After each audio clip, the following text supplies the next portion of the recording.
بسم اللہ الرحمن الرحیم نحمدہ ونصلی علی رسولہ الکریم اما بعد۔ مسجد کے آداب میں ہے،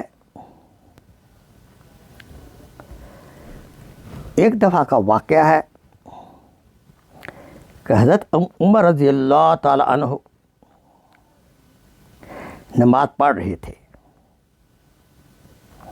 ایک شخص کوئی چیز لے کر آیا اور اس کو صف کے آگے ڈال کر خود نماز میں مشغول ہو گیا، جیسا کہ آج کل عموماً یہ عادت ہے، بشرطے کہ وہ چیز بہت مہنگی نہ ہو، ورنہ چوری کے خیالات نماز میں آئیں گے۔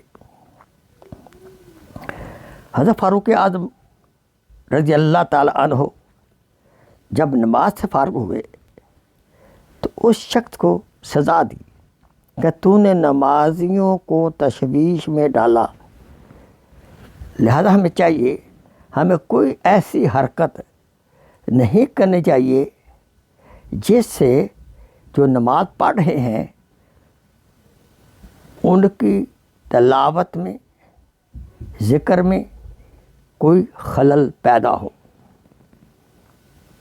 حتیٰ کہ جماعت میں شریک ہونے کے لیے جلدی سے دوسری رکعت پکڑنا اور پاؤں سے آواز پیدا کرنا بھی ناجائز ہے۔ اللہ تعالیٰ کا دربار ہے، لوگ نماز میں مشغول ہے، ان کی نماز کا خیال کریں، ان کی نماز میں خلل نہ ڈالیں۔ اگر یہ غلطی ہم سے ہو چکی ہے، اللہ تعالیٰ ہمیں معاف فرمائے، اور خود بھی خشوع اور خضوع سے نماز ادا کریں اور دوسروں کو بھی خشوع اور خضوع سے نماز پڑھنے کی موقع مرحمت فرمائیں۔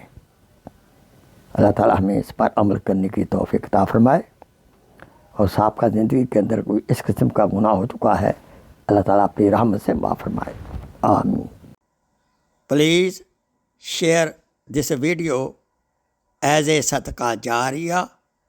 جزاک اللہ خیر۔